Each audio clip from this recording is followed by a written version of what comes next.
இன்றைய வேத வசனம், நொறுங்குண்ட இருதயம் உள்ளவர்களுக்கு கர்த்தர் சமீபமாயிருந்து நறுங்குண்ட ஆவியுள்ளவர்களை ரட்சிக்கிறார். சங்கீதம் 34:18.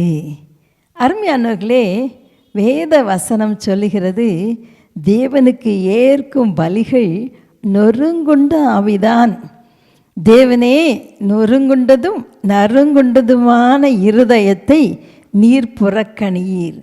எப்பெல்லாம் நம்ம ஆவியில் நொறுங்குண்டு உடஞ்சி கண்ணீரோடு ஜெபிக்கிறோமோ அந்த ஜெபத்துக்கெல்லாம் கர்த்தர் உடனே பதில் கொடுப்பார். அருமையானவர்களே, உலக பிரசித்தி பெற்ற தேவனுடைய ஊழியக்காரன் ஸ்பர்ஜன், அவரை குறித்து அநேகர் கேள்விப்பட்டிருப்பீங்க.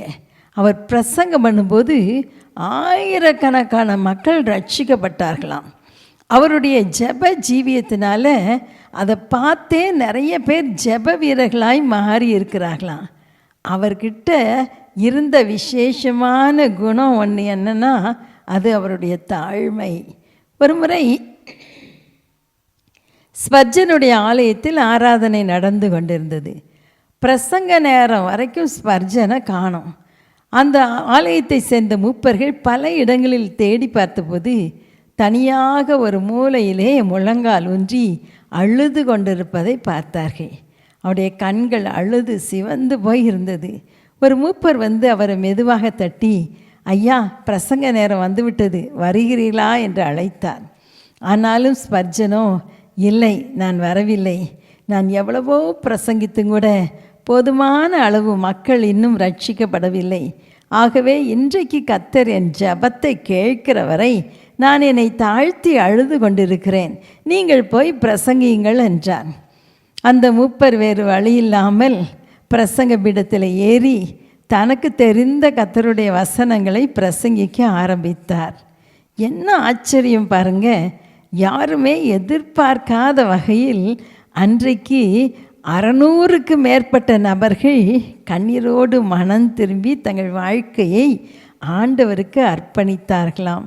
அருமையானவர்களே, நம்ம எவ்வளவுக்கு எவ்வளவு கர்த்தருடைய சமூகத்தில் நம்மளை தாழ்த்தி ஜெபிக்கிறோமோ அந்த அளவு உயர்த்தப்படுவோம். தாழ்மைக்கும் கர்த்தருக்கு பயப்படுதலுக்கும் வரும் பலன் ஐஸ்வர்யமும் மகிமையும் ஜீவனுமாம் என்று சொல்லுகிறது. நொறுங்குண்ட இருதயம் எப்போ வரும் தெரியுமா? நம்ம தேவ சமூகத்துக்கு முன்பாக தாழ்த்தும் போது தான் நம்ம இந்த நொறுங்குண்ட இருதயத்தை பெற்றுக்கொள்ள முடியும்.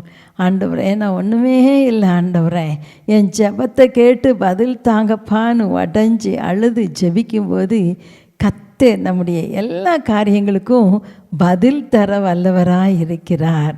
நம்ம ஜெபிக்கலாமா? ஆண்டவர்கிட்ட கேட்போம், ஆண்டவரே, என் ஜெப நேரத்தில் உடஞ்சி அழுது மற்றவர்களுக்காய் பரிதபித்து ஜெபிக்கிற ஒரு ஜெப ஆவியை எனக்கு தாங்கப்பான்னு கேட்கலாம். அது மட்டும் அல்ல, எப்போதும் தேவ சமூகத்தில் நொறுங்குண்டு ஜெபிக்கும்போது அந்த ஜெபத்துக்கு ஆண்டவர் பதில் கொடுக்கிறார் என்பதை மறந்து போக வேண்டாம். அன்பின் தகப்பனே, இந்த அருமையான ஜெப நேரத்துக்காக நாங்கள் நன்றி செலுத்துகிறோம்.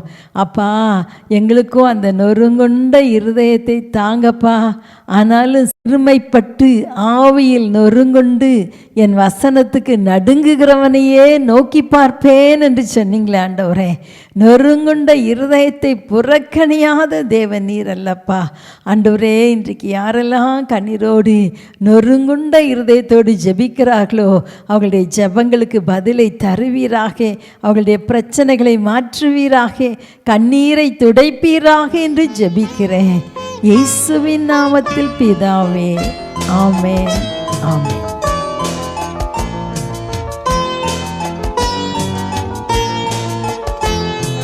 சோராது ஜபித்திட ஜபாவி வரம் தாருமே, தடையாவும் அகற்றிடுமே. தயை கேட்டும் பாதம் வந்தே, எந்தன் ஜப வேளையுமை தேடி வந்தே. தேவா பதில்